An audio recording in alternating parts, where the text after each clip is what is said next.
covering the world of professional wrestling. This is the Signature Spot with Chris Toplack. 3, 2, 1.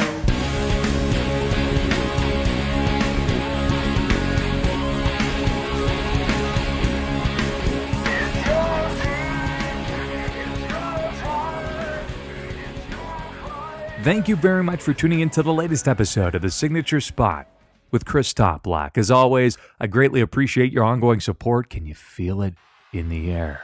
We are nearly upon WrestleMania weekend. Guarantee you're going to have that song stuck in your head. I always picture it ever since I've been a child. You can throw Skylar Grey and every other WrestleMania theme song, but that's the one that immediately comes to mind for me. So it all kicks off this coming Friday with NXT Takeover New York. Kyle Scharf will be joining me very shortly. We'll provide you with a full preview and give you our predictions. Saturday, it is the WWE Hall of Fame ceremony. And also not to be outdone, it is the G1 Supercard. Ring of Honor, New Japan Pro Wrestling collaborating together, Madison Square Garden. The mecca of professional wrestling, the holy land for the WWE. They have infiltrated the territory, and it's a stacked card. I'll run down a few of the matches. And of course, WrestleMania on Sunday. Whether you're looking forward to it or not, I'm going in with realistic expectations, and I hope that they surpass my somewhat average expectations. If you go in with that mentality, surely you won't be disappointed. And I'm joined by Ryan Boman as we provide you with a full preview and provide you with our predictions. We have a lot to cover, so let's dive right into it. Let's not waste any more time. The hottest brand in the world looks to raise the bar even higher this coming Friday. Our topic of the week: NXT Takeover New York. That is Friday, April the 5th from the Barclays Center in Brooklyn. The kickoff show begins at 6 p.m. in the East. Main card begins at 7 p.m. in the East. I'm joined by Kyle Scharf. This could be, quite possibly, the most stacked NXT card to date, and that speaks volumes right there. I feel like we're in a position where we say that every single time a new takeover runs around, but it is the one constant in wrestling right now that just seems to never let us down in any way. So it used to be death, taxes, Undertaker's streak. Now it's death, taxes, NXT Takeover raises the bar. Yeah, I hate the dig at, or anything talking about the ending of the streak, but that is the truth. And when it comes to taxes, we know that Erwin R. Shyster is keeping an eye on everyone. Oh, get out of town here. So let's kick off with the first match. It is for the WWE UK Championship. It is Pete Dunne defending against Walter, the Enigma known as Walter. He had his set sight on the UK Championship from the moment he stepped foot in the NXT UK promotion, and with his impressive stature and brutalizing style, you would have to imagine that it would be a cakewalk for Walter to have gold placed over his shoulder or around his waist. But cue the crafty Pete Dunne, 25 years old, the ring IQ of a 20-year veteran in the industry, somehow always manages to pull out the victory. And Kyle, it's worth noting, he has been UK champion for over 630 days. That is incredible in today's day and age to hold a title for that long. I think that's the reason why Walter's going to come out with the win here. Yeah. It just seems like it's about time. Yeah, Pete Dunne's kind of ruled the roost for nearly 2 years. And at this point, we need a third UK champion on the books, and Walter fits that bill perfectly. The silent assassin. I love that about him. Now let me pose a question to you. Pete Dunne drops the championship. Do we see him on Raw or SmackDown next week? Given the post-WrestleMania debuts, I think so. I think he's ready. Definitely. He's more than ready. And obviously we know that Triple H is a huge advocate of his. Who wouldn't be? really, backstage. Like, anyone should be able to look at this guy and just be like, charisma, technical skills. He's got a great look. Mm-hmm. He's the total package. I forgot where I read it. I forgot where I read it, but somebody mentioned that if he was 6'3", he'd be the biggest star in the industry right now. Oh, without question. To steal a line from Tony Schiavone. I think that I just really hope if he does come up, that it's to SmackDown. Well, it's the worker show after all, right? Yeah, and I think he would fit in well with who they have there. I'm just intrigued as to how they're going to handle the post-WrestleMania debuts, given we have the international superstar shakeup only, 2 weeks away? Yeah. Following? It's in Montreal. So I could see them doing kind of what they started doing with, Heavy Machinery and EC3 and all that before they forgot about most of them, and having them appear on both shows, and then after the shakeup we kind of solidify the rosters a little more. It could be very possible, and I agree with you. I believe it's a changing of the guard this coming Friday, as a loss would derail Walter's momentum. They don't need that at the moment, so Walter to become the new WWE UK champion. For the tag team championships, you have the War Raiders versus Ricochet and Alistair Black. Now, Ricochet and Alistair Black earned this opportunity after defeating Eichner and Barthel, DIY, and the Forgotten Sons to win the 2019 Dusty Rhodes Tag Team Classic. I like the fact that they earned a championship opportunity here rather than just the trophy, right? Something was truly on the line here rather than just pride and, of course, honoring the late, great Dusty Rhodes. Absolutely. I love the tournament, and really we got some incredibly great matches out of the tournament this year, as we do almost every year. How the Forgotten Sons got to the finals, I still am not sure, because money talks. Money talks. I mean, they bribed a lot of people to get there. Obviously, they must have. They had to have, because especially I would have loved to have seen Oney Lorcan and Danny Burch. I think they would have had a great match with anybody, really. Well, Oni now is on 205 Live, though, right? So it looks like they've kind of done the parting of the seas and they're going their separate ways. It seems like, at least on the surface. Yeah, and Danny's probably going to end up on NXT UK, I would imagine, for the foreseeable future. Yeah. That said, this match, given that Alistair and Ricochet are pretty much already main roster guys now, I'm going to give it to the War Raiders. I somehow think that we might see some interference that costs them the match from the Undisputed Era. So costs Black and Ricochet the match, you're thinking? So that they can win back the straps from the War Raiders. Gotcha. And then that kind of goes with what Adam Cole has been saying all year long. They all have gold together, right? Exactly.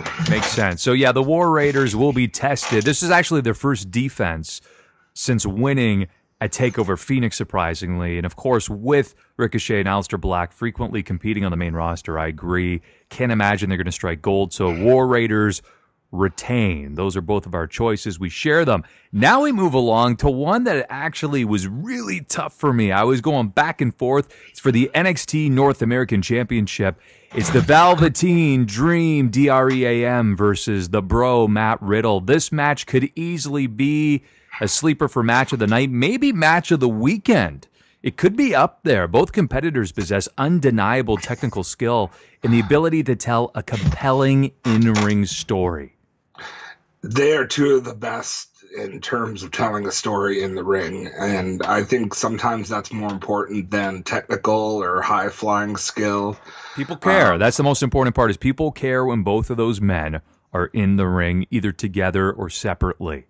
Yeah, so putting them together, there's going to be fireworks. I agree this could be sleeper match of the weekend, possibly even a match of the year candidate. Wow. If they're given the amount of time. They will be. We know that for a fact, because we know that with only 5 matches on the card, and yes, there could be some promos or some special guest appearances, the show only goes about 2.5 hours. That's ample time to tell a great, compelling story. Absolutely. And I'm really, really torn on this one because I feel like Matt Riddle can't really lose. It's going to, much like you said, it'll derail his momentum. Bingo. But Dream finally getting that title and moving forward, I don't think they're going to pull him up to the main roster just yet because he's going to be he's one of those anchors for NXT that kind of holds it all together, like the glue in a way. That's true. And so I'm going to go with my heart. I'm going to say Dream. My heart always says Dream, one of my all-time favorites in the modern day right now. I absolutely adore him, as you know, but my brain is starting to lead towards Matt Riddle, and I'll explain. Of course, he debuted last October. I was there at the tapings. I attended in person, and ever since his debut against his opponents, he's either forced them to tap out or submit, so due to strikes. So either way, I think the Velveteen Dream doesn't even need a championship. He's over. He's over like Rover. People love the guy, whether he's a babyface, whether he's a heel, whether he's in NXT, or, of course, the main roster. I do believe he's destined to succeed no matter where he is.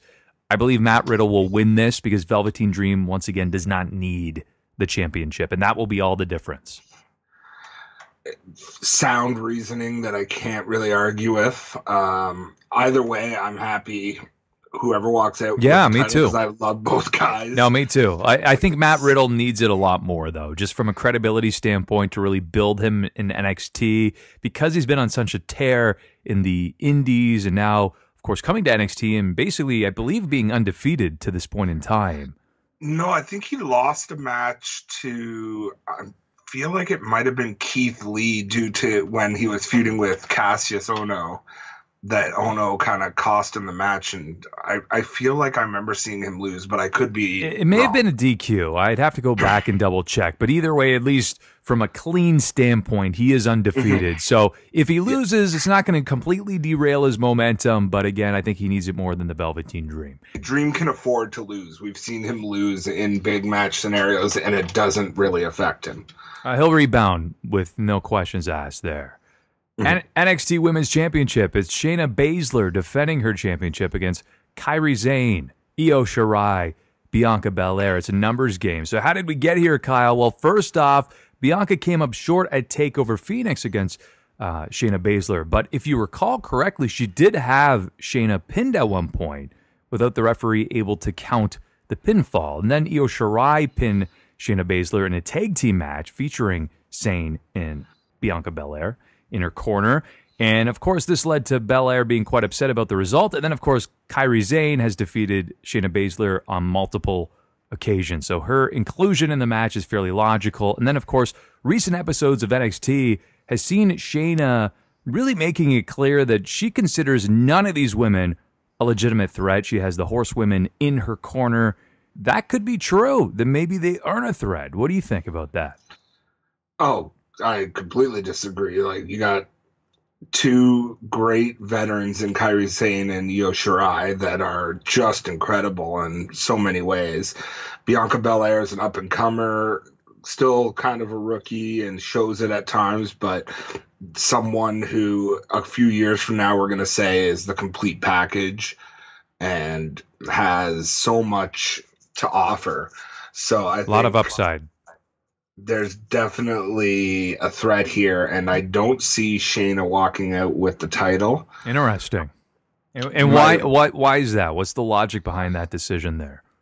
Well, with the rumors that Ronda's bouncing away either right after Mania or shortly thereafter, I see Shayna moving up to the main roster to kind of maybe fill that void. I was going to say she would be essentially filling the void as that tough, legitimate badass, right?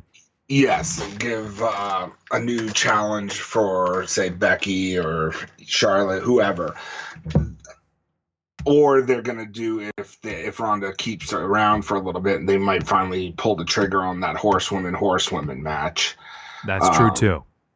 So I see her dropping the title. I've been going, while I was at work tonight, I was kind of bouncing around in my head. Who is going to take the title? And I'm going with what some might call an odd pick, but I'm putting my chips behind Io Shirai.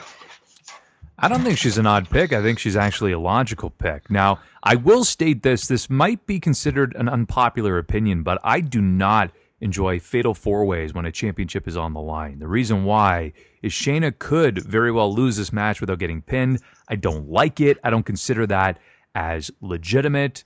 I still believe somehow, some way, Shayna's going to win this match. I don't know why I believe that. I don't have a lot of justification behind it. I just don't think now is the time for her to lose in a fatal four-way. It's going to mean more if one of them defeats her one-on-one.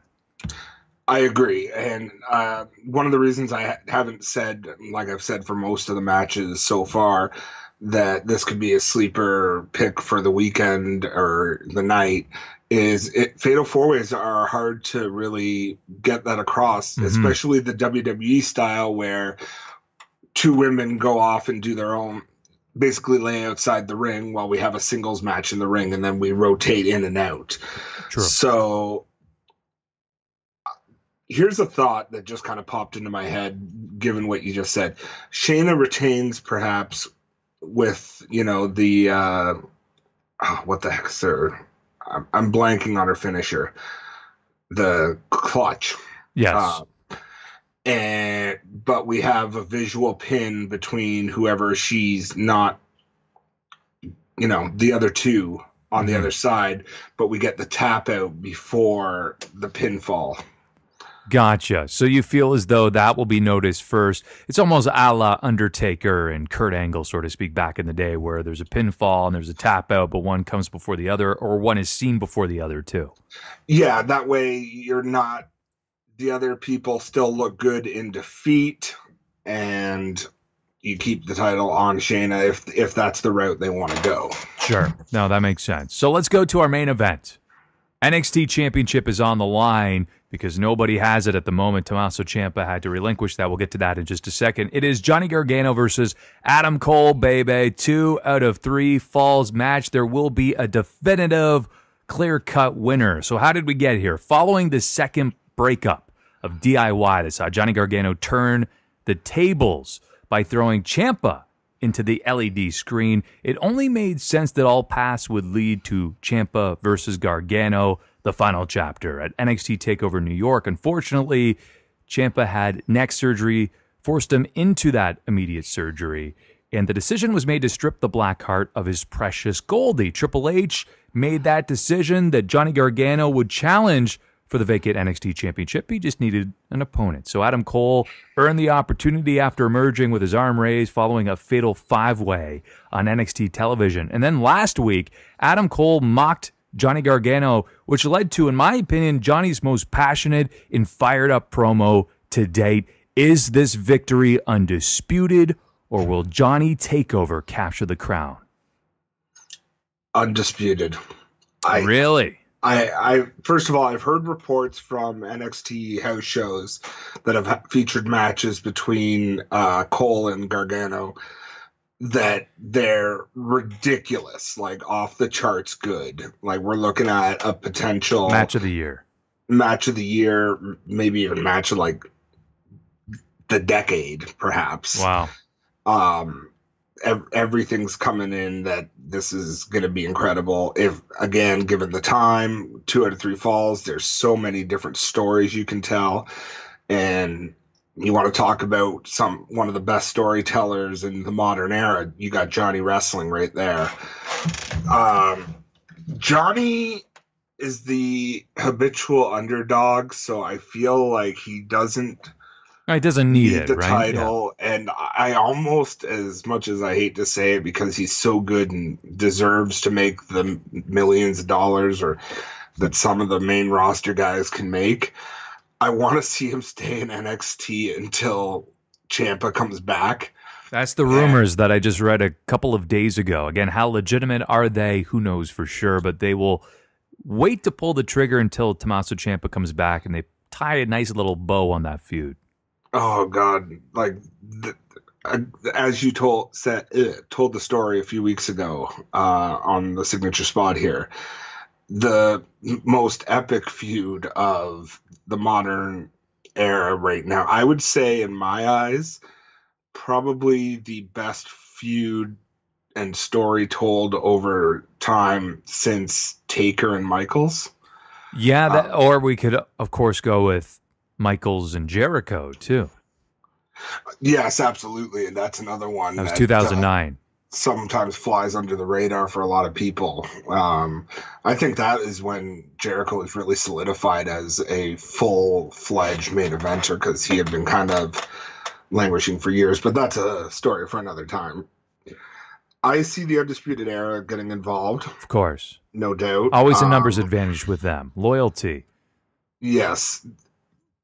Throwing this out there, this could, because I've heard the rumors that, you know, they want to add a female to the Undisputed Era stable. Yes. Do we put, you know, Candice LeRae in that spot? I don't know if they're going to pull the trigger on that. They haven't done much with her, though. Yeah, and you know WWE loves their betrayal stories. Of course they do. And then, you know, that can lead to a moment down the line, like a la Macho Man and Liz at WrestleMania reuniting. Oh, yeah.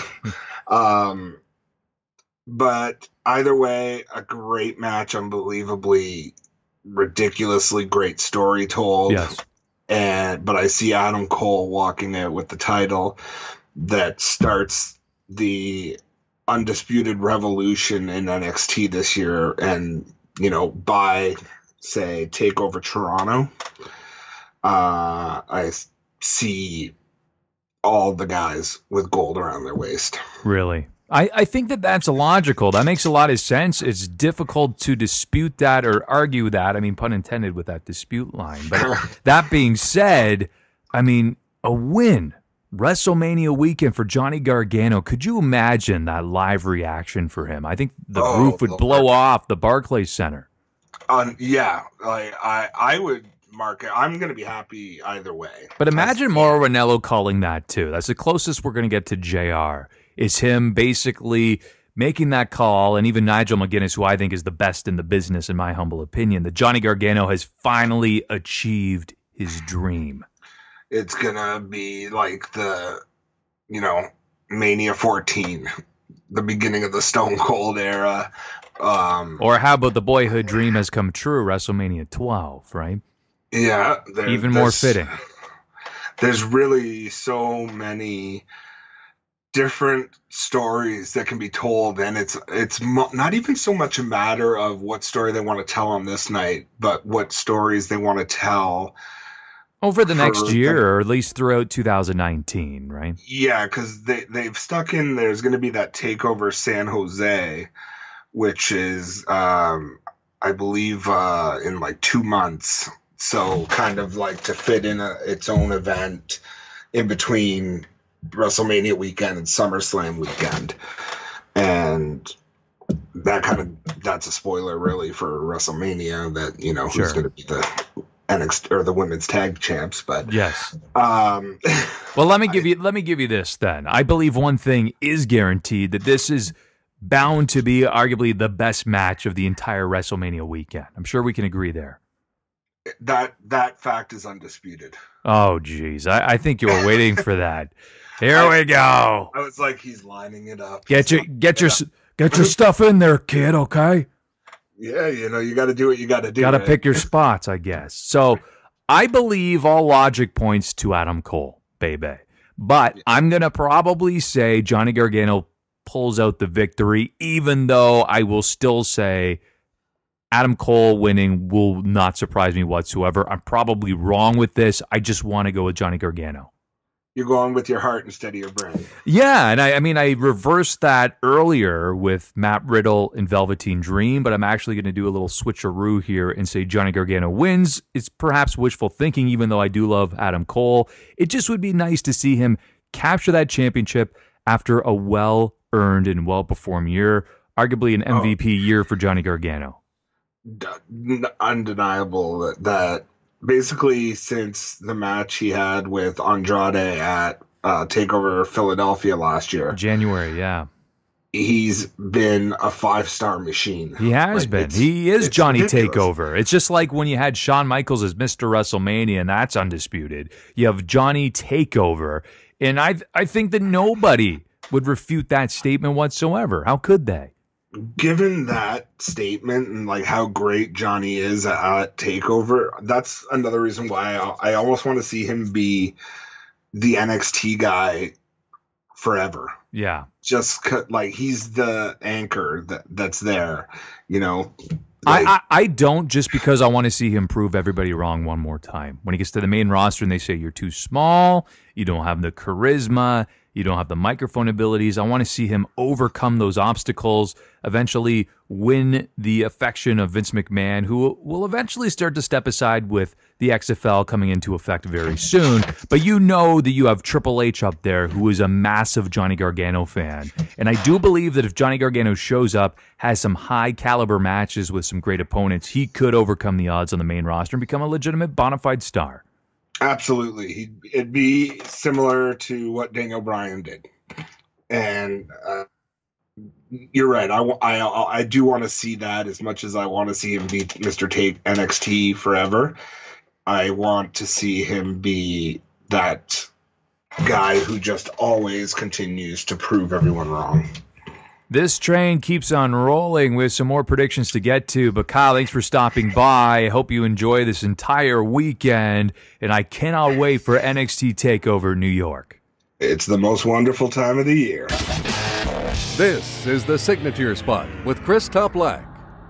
The WWE Hall of Fame Class of 2019 induction ceremony takes place this coming Saturday, 7 p.m. in the East. Just wanted to run down the card quickly. You have the Honky Tonk Man, Torrie Wilson, Brutus the Barber Beefcake, the Hart Foundation, Harlem Heat, and D-Generation X. Apparently, I've been reading that everybody being inducted only has a maximum of 25 minutes to get in their verbal spots.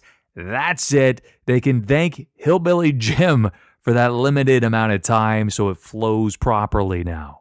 Before I get to the full WrestleMania preview and predictions with my guest Ryan Boman, I would absolutely regret it if I did not take a few moments to highlight the absolutely spectacular G1 Supercard taking place this coming Saturday, April the 6th, live from Madison Square Garden. Can you believe it? Ring of Honor, New Japan Pro Wrestling have gotten together, Worlds Collide, to put this card together. 11 matches in total. You can stream it on Honor Club, New Japan Pro Wrestling World. That's typically where I stream it. It's actually the best bargain, or FightTV.com. So I'm not going to go through every single match, but a few that stand out here on the pre-show. You have the Honor Rumble, where it's basically a battle royal there. I'm hoping that Jushin Thunder Liger takes it, my all-time favorite Japanese wrestler. We have Will Ospreay, one of the most exciting wrestlers on the planet today, taking on Jeff Cobb.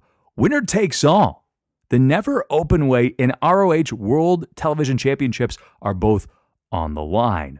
Bully Ray versus Juice Robinson. Bully Ray put the call out. He put the feelers out. He said, who's going to answer the call? Juice Robinson said, I will step up in a New York City street fight. It's going to be brutal.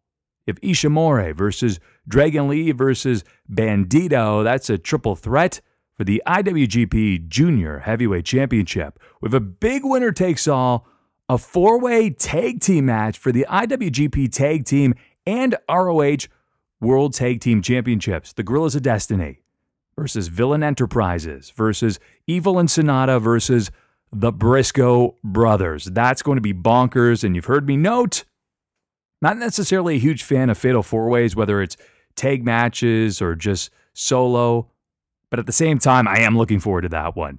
Zack Sabre Jr., a technical magician, taking on Tanahashi. That is for the British Heavyweight Championship. You have Naito taking on Kota Ibushi. That is for the IWGP Intercontinental Championship.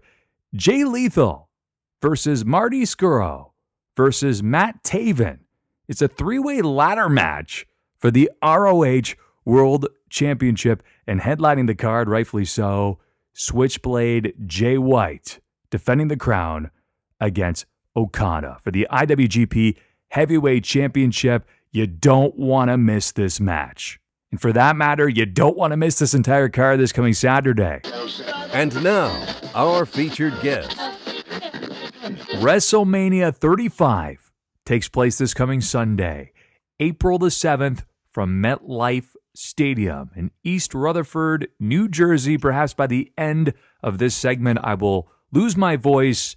As an ode to Jim Ross, I'm joined by Ryan Boman. He is the editor-in-chief of thegorillaposition.com, contributor to fansided.com. Appreciate you joining me. This is going to be quite the treat, and at the same time, we have a lot to get to. 15 matches, Ryan. Well, when you look at WrestleMania weekend, and not only the WWE events, but all the events surrounding it, by the time we get to Monday, Tuesday, right now I'm both tired and wired. But I think at the end of this whole stretch, by the time we get through maybe the Tuesday SmackDown after WrestleMania, I think we're all going to need about 4 days worth of sleep. It is the WrestleMania hangover, especially after a couple Steve Weisers. What? Absolutely. You know, the fans that are going to be in that area are going to be treated to a lot of great wrestling. And obviously, you talked about the NXT Takeover event, but we've talked about how long Sunday is going to be, and it's going to be a long, long day. But, WrestleMania is such an event. I think I'm of the mindset now, the last few years, I just turn it on like the Super Bowl. I turn it on and I operate around it as it's happening. Yep. Exactly. Pre-show starts at 5 p.m. in the East. Main card, 7 p.m. in the East. Much like last year, I believe it ended at about midnight. So that's going to be 7 hours worth of WrestleMania. That's not including the Hall of Fame ceremony and NXT Takeover. So if you add that all together, we're probably looking at a grand total of about, 12, 13, 14 hours? That's a lot. Well, you have to figure Takeover is going to be at least 2. It's about 2 and a half. And in the past, the Hall of Fame ceremony usually ends sometime after my next birthday, which is in June. So, they're trying to cut some of these times down. But obviously, the point of this whole weekend is that it's really become a festival. It's not so much a pay-per-view as it is an event now. And the fact that they put all these things around it, I think just makes it feel bigger. I agree. Hopefully not the Fire Festival, though. So let's move along to the pre-show. There are 3 matches that will be on it. Let's start with the Andre the Giant Memorial Battle Royal. This marks the 6th consecutive year the men's Battle Royal will take place. And up for grabs, Ryan, a very hideous trophy and bragging rights. How practical. Absolutely, and that's why it's so much to brag about that they're putting it on the pre-show. That's how important it is. I obviously, I think we're building up to Braun Strowman being the one. I think this is his consolation prize, is that he's going to get the Andre the Giant trophy as opposed to being in the main event, which is where we thought he might be a year ago. And we're going to see some hijinks from the SNL guys. Of course. Obviously, they're going to mix it up with Braun. I like those guys on the show, on SNL. I'm an SNL fan. Don't necessarily think they need to be in this match. No. But I think this is tailor-made for Braun to get his moment here at WrestleMania. I agree, and I'm not going to run through all of the competitors in this match, but there are a couple that I find kind of confusing why they're there, particularly Matt and Jeff Hardy, just because they made so much sense to compete against the Usos. We'll get to them momentarily. Braun Strowman seems like a total misfit in this match. We know he's very likely going to win. You have Ali in there, formerly Mustafa Ali. He mysteriously lost his first name, and many others, but I really feel as though the Hardys, Strowman, they stand out as individuals that I question why they're even in this match in the first place. Bodies, just pure out and out bodies. And think about it. If the Hardys don't have anything else to do for a pay-per-view, the one thing they can do is take some kind of spectacular bump. Of course. And Andrade too.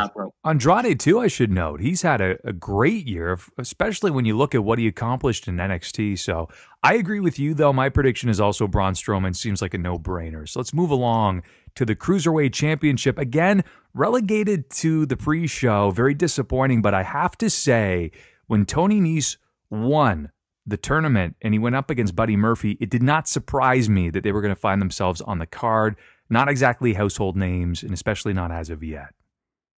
No, but I do think that we've talked about the Buddy Murphy title reign and how he's done such a good job. And phenomenal. I think the last time we talked, we said, if they're going to do a title change, they're probably going to save it for Mania and probably in the pre-show. I think Tony Nese has done enough that I think he's going to get the belt. Interesting. Well, he did earn this opportunity after upsetting Cedric Alexander. They call him the heart and soul of 205 Live. They were friends. They had an alliance. Of course, Murphy turned on him, congratulated Tony by laying him out following the tournament victory. And I do believe Tony Nese is arguably one of the most underrated performers on 205 Live. He's grown leaps and bounds over the past year, but I don't see him being the individual to dethrone the Juggernaut. I think Buddy Murphy retains. I'm going for that cheap pop. I'll take Tony Nese in a title change that I think most fans wouldn't be into this match unless they get the chance to see a title change. I think early in the night, they'll go for that cheap pop. And they'll set a good pace, too. WrestleMania Women's Battle Royal. This match debuted last year. Naomi was your inaugural winner. I believe, if you recall, is this accurate that she actually earned a future championship opportunity with the victory? I think so, which is where we're starting to blur the lines between these Battle Royals and the Royal Rumble. I know. It's weird. That's why I think these need to go. First of all, there's enough matches on the WrestleMania card. And second of all, it seems confusing to just, between a few months apart, have, again, another set of men's and women's Battle Royals. I think this is something that's unnecessary. Very much to have. And honestly, I love the fact that they named an event after Andre the Giant, but there's a lot better ways that you can honor him.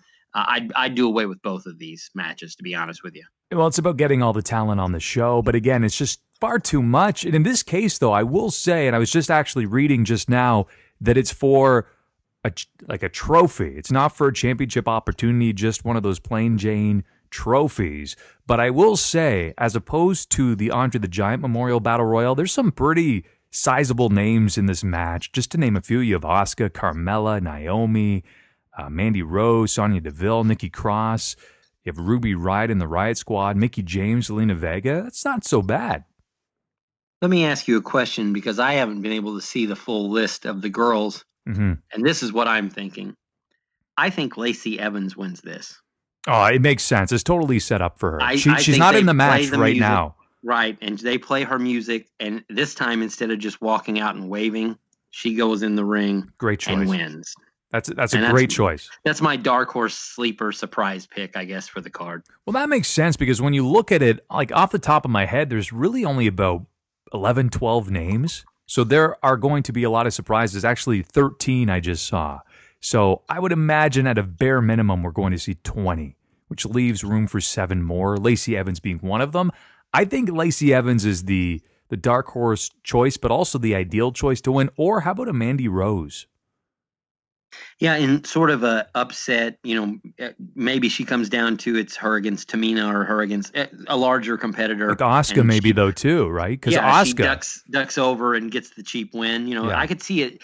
Whoever comes out of this, hopefully it's not someone that we've seen in the main event, and that they're going to use this victory for somebody like Mandy or like Lacey Evans or Sonya Deville or someone on the women's card that we can kind of force them up into that picture with the Charlotte Flairs and Becky Lynch's of the world.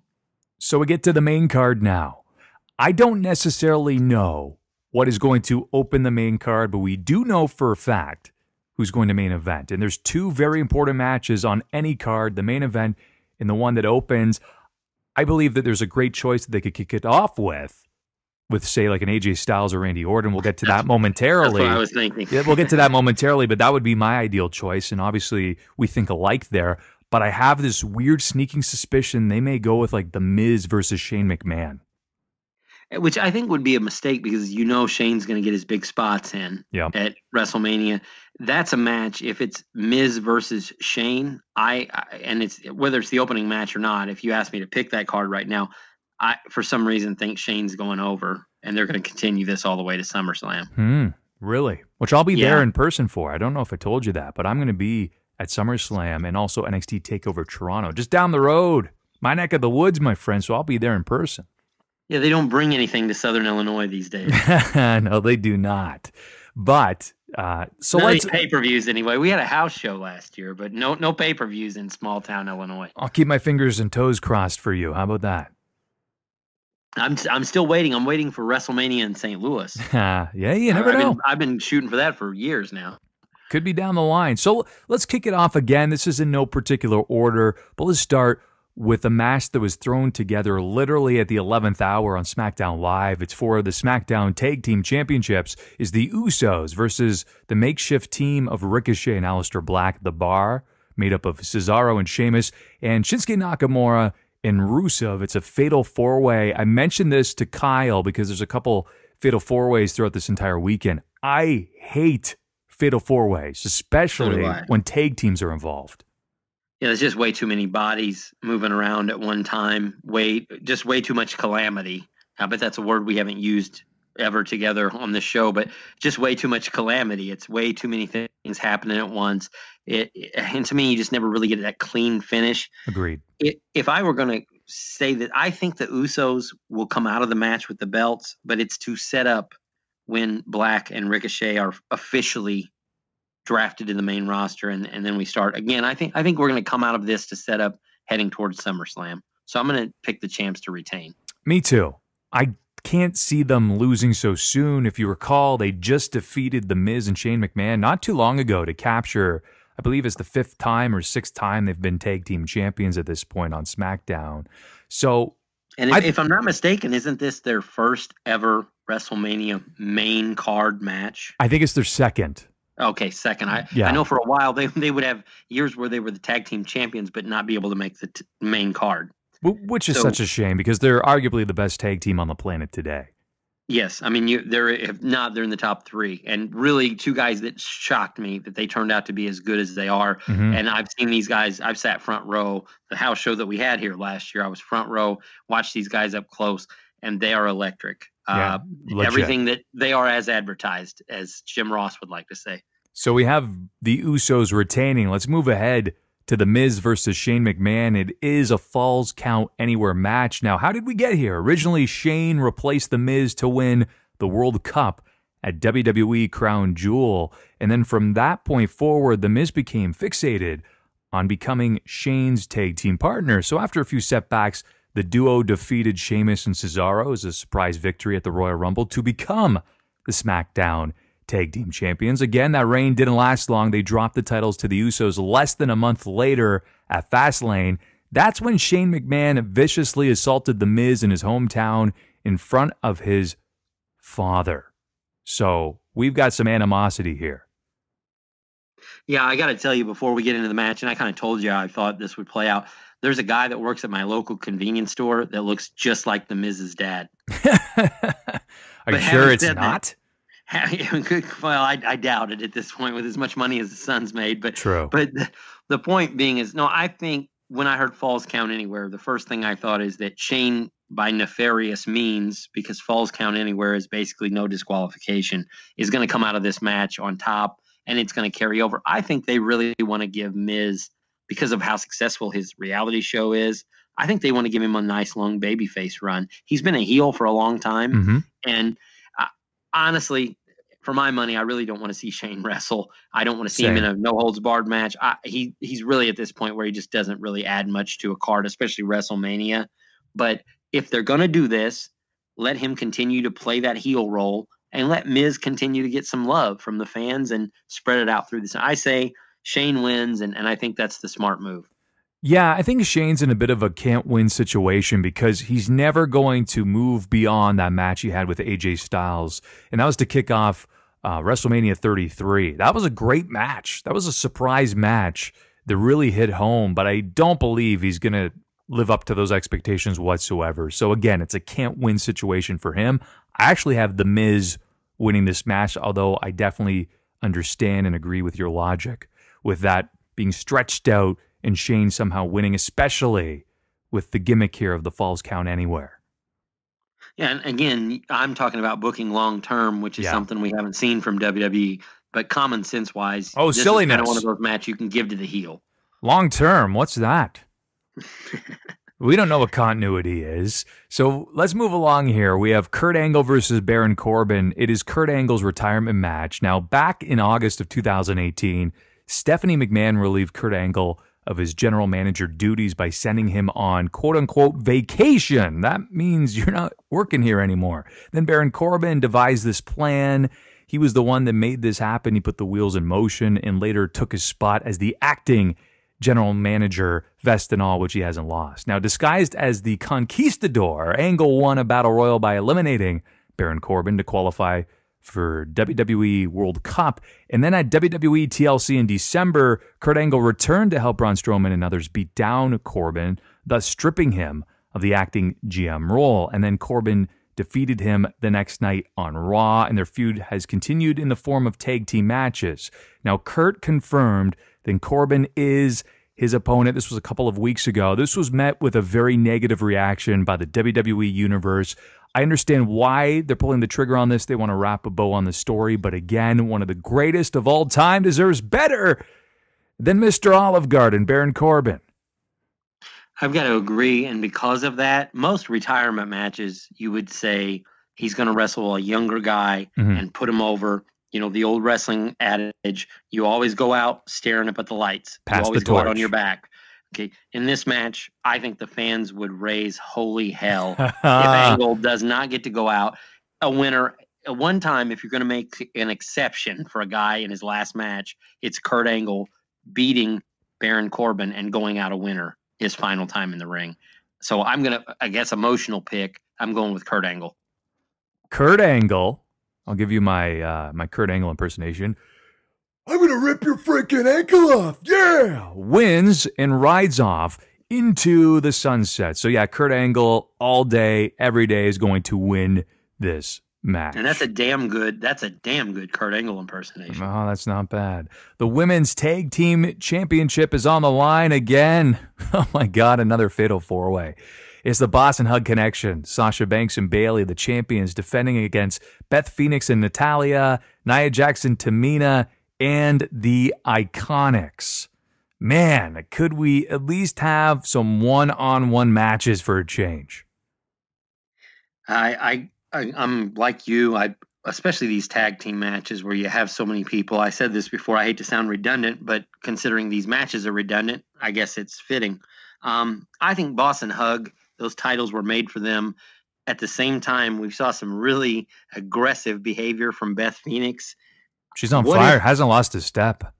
What if the Divas of Doom turn heel the night after Natty's dad goes in the Hall of Fame? Ooh, I'd like that. Of course, it's not going to be, I actually like where you're going with this. That could work.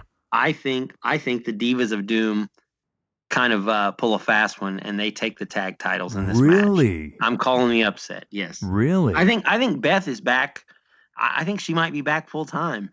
I thought for a minute it was just for WrestleMania, but I think that they're setting something up. She's been really heelish in a lot of her matches recently. She has been, and she looks like $1 million. She does. I honestly was not a big fan the first time around, but I'm impressed with this second time back, and I'd love to see those two get a tag team title run, even as heels. Like where you're going with that. I believe Sasha Banks and Bayley retain their titles. It would mean more if it was the Boss and Hug Connection going one-on-one with another tag team, but because it's a fatal four-way, I just don't see them dropping the titles at WrestleMania, so they will retain, at least in my eyes. And you always have the scenario where the Divas of Doom could pin another tag team and therefore have not beaten Sasha and Bayley. So it's another thing that I'm thinking long term again, that where can you come out of this? With the way that the match went down this week where they were tagging together and there was a lot of aggressiveness between the two teams, I just feel like there's some more after WrestleMania left for Beth and Natty. You are a long-term booker, and the WWE resents you for that. I'm sorry. I have this thing called common sense, and I use it sometimes. Ah, yes, George Carlin. Rarely, but sometimes. Intercontinental Championship.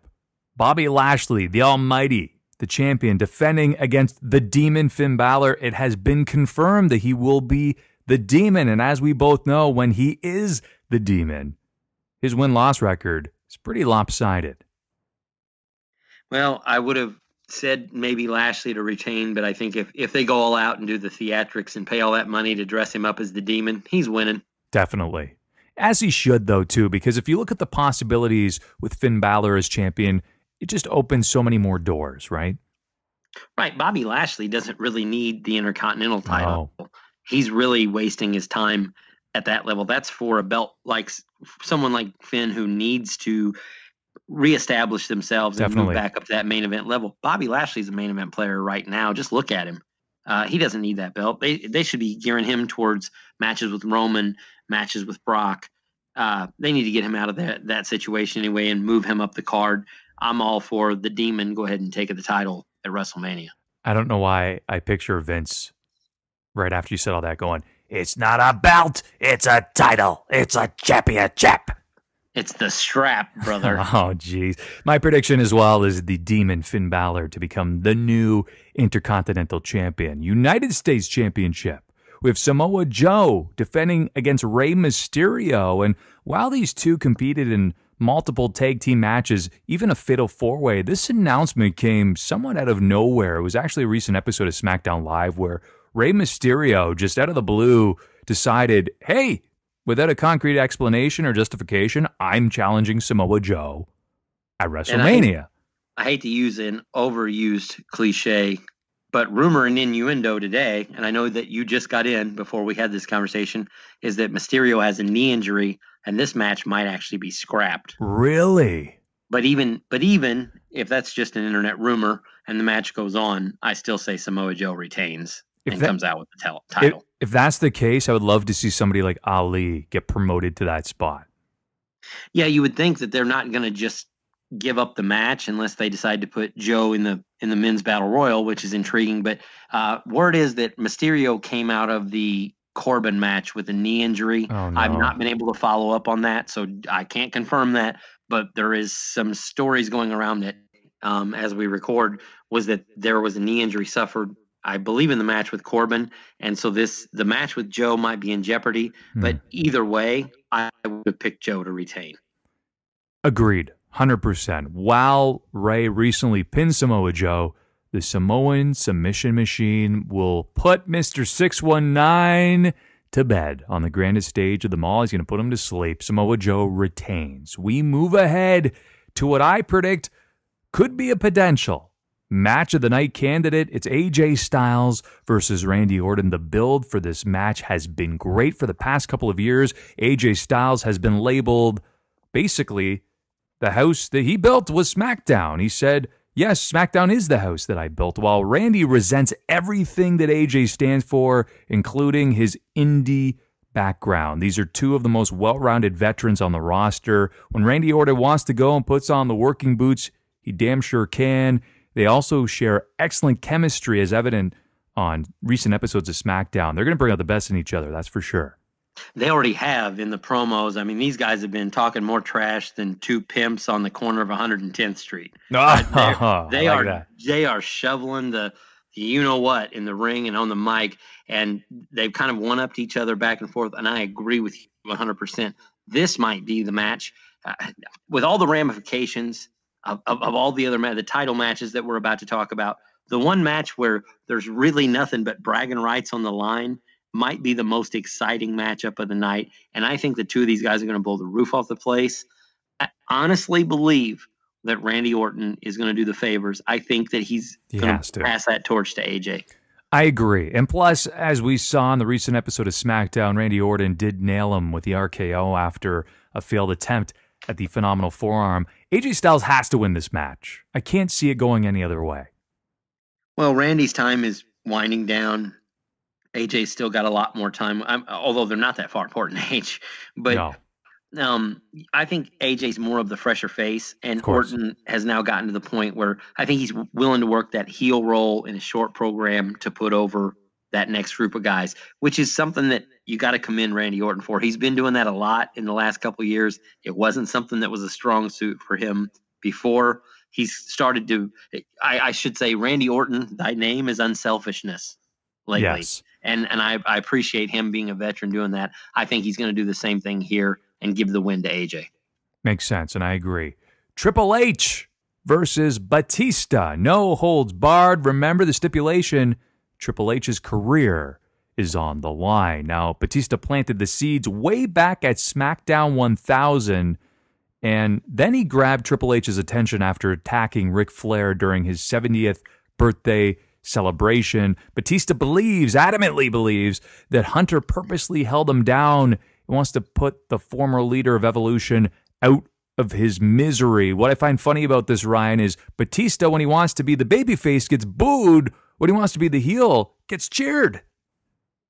Yeah, well, what I think going through this whole thing is obviously Triple H has set himself up to be the babyface in this match, and which he should be, because let's face it, Batista's coming in. I think Batista wanted to play the heel role. He's done a great job with that.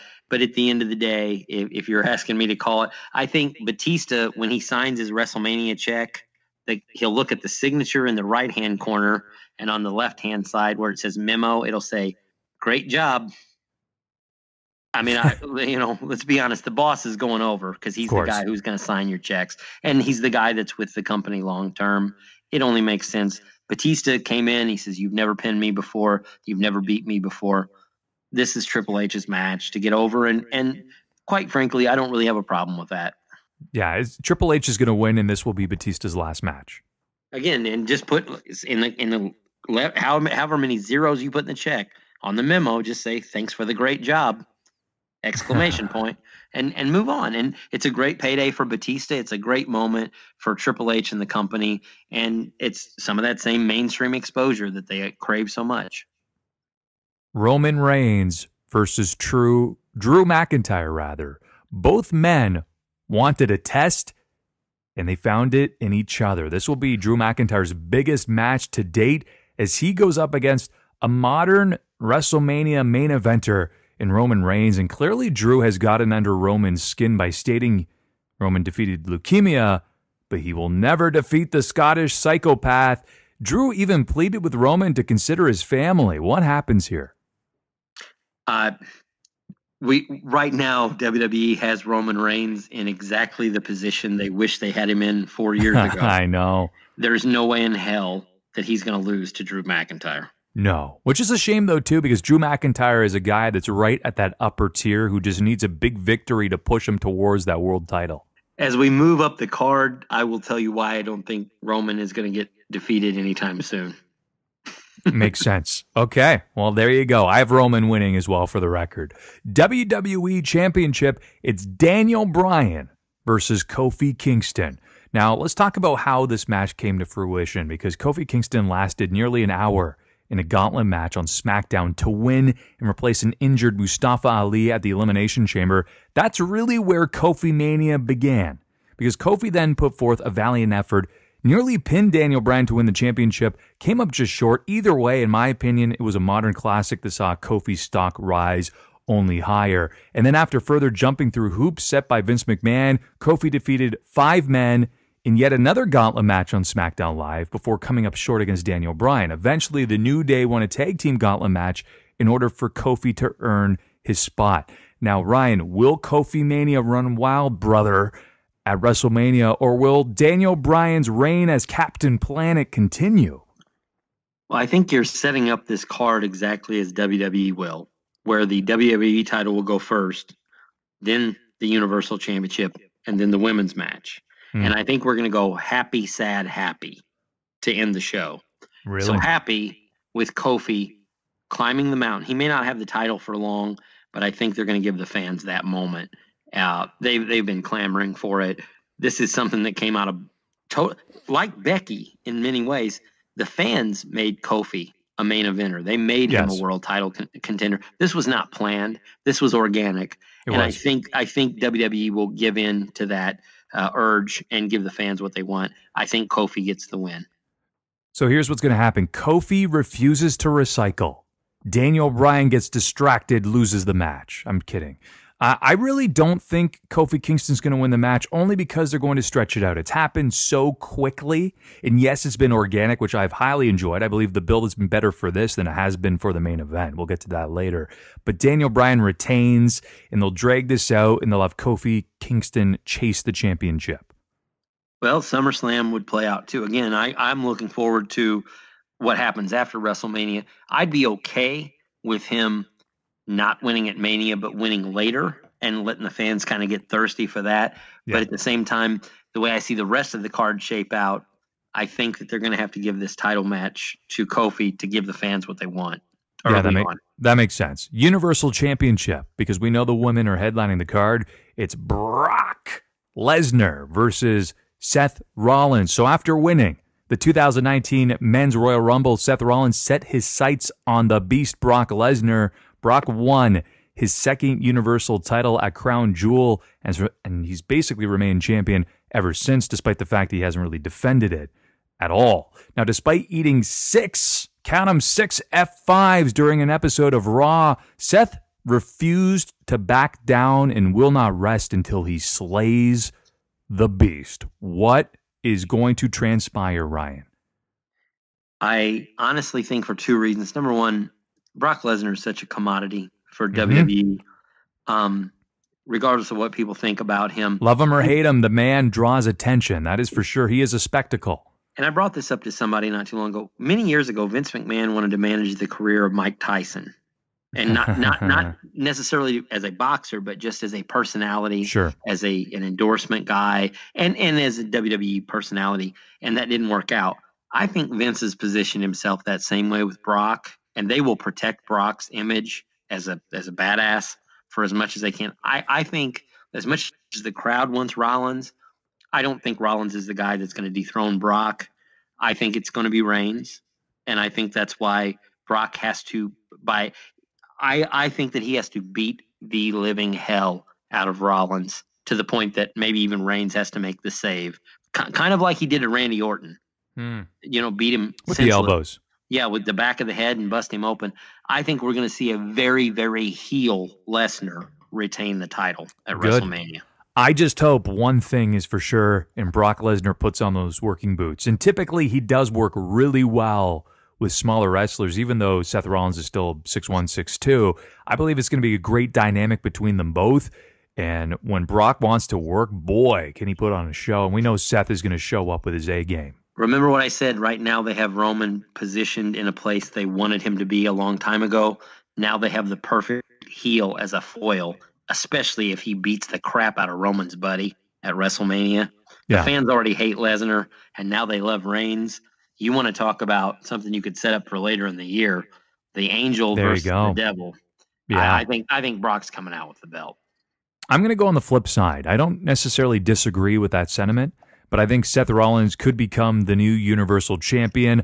I'm not going all in on this one. If I'm sitting here playing Russian roulette, am not betting the house at all here, right? I'm saying Seth Rollins could potentially win. That's the choice I'm going with, but your logic with Brock Lesnar, and of course the logic always with Brock Lesnar retaining, also tends to make sense too.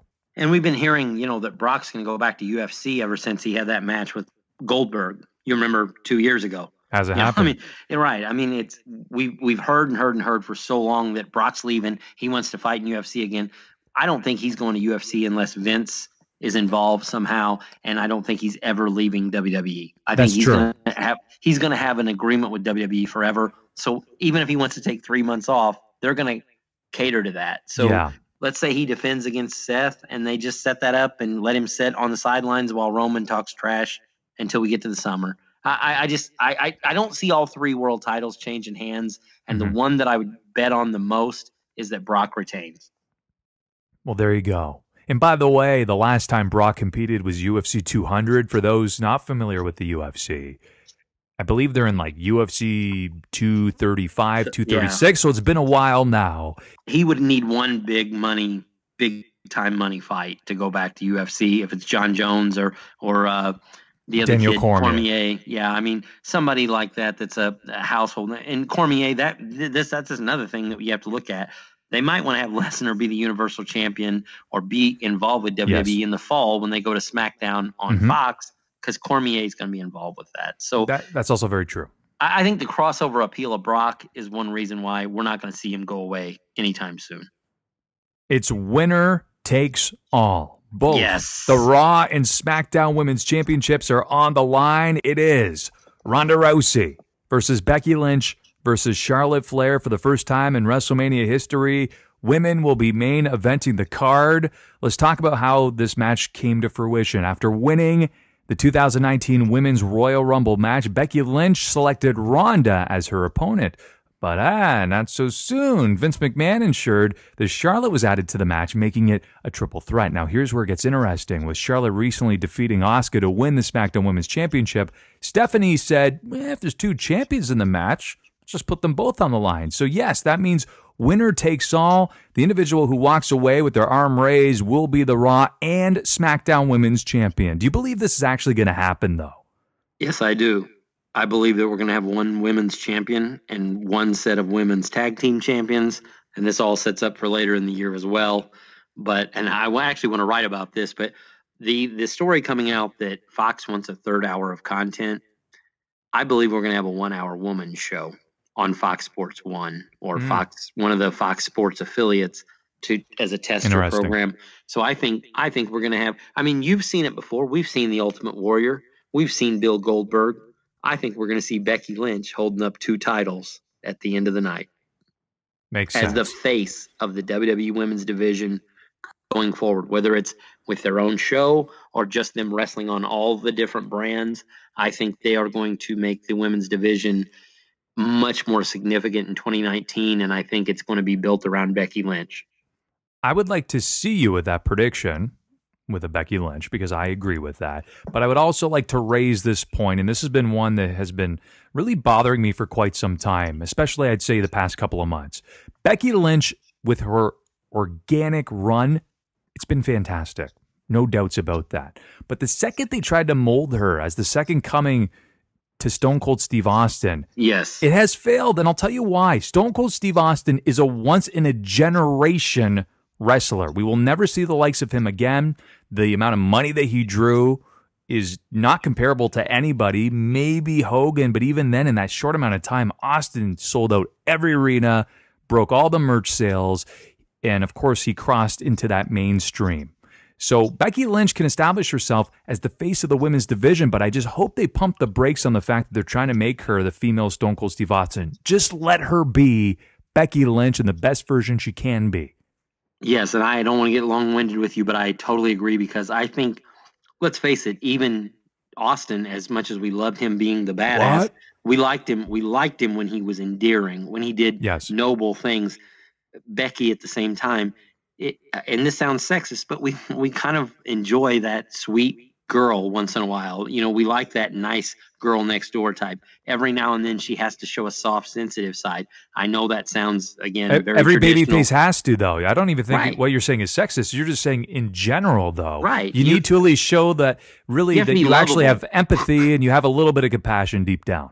Right. I mean, that's the only way you become lovable to the audience, is for them to know that deep down, no matter how gruff your exterior is, the internal person is a good person. So, you know, I think they've done a good job with Becky to a certain point, but I agree with you that they don't need to put her in the mold of anybody else. She's not Steve Austin. She's Becky Lynch, and she's pretty damn good being Becky Lynch. Exactly. And I just hope that Ronda Rousey definitely does not win this match whatsoever.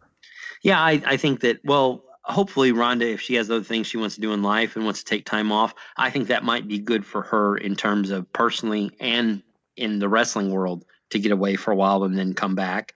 And in terms of the women's division, it's got to come down now to Becky Lynch at least getting her run on top. If you want to make the Stone Cold comparison, that's the one place that she should be like Stone Cold. She should get her hot run as the number one face of the company. Definitely. He's Ryan Boman. WrestleMania weekend is nearly upon us. I'll be watching. You'll be watching. Have a great weekend, my friend. Thank you very much for having me on, sir. Good to talk to you again. You're listening to The Signature Spot with Chris Toplack.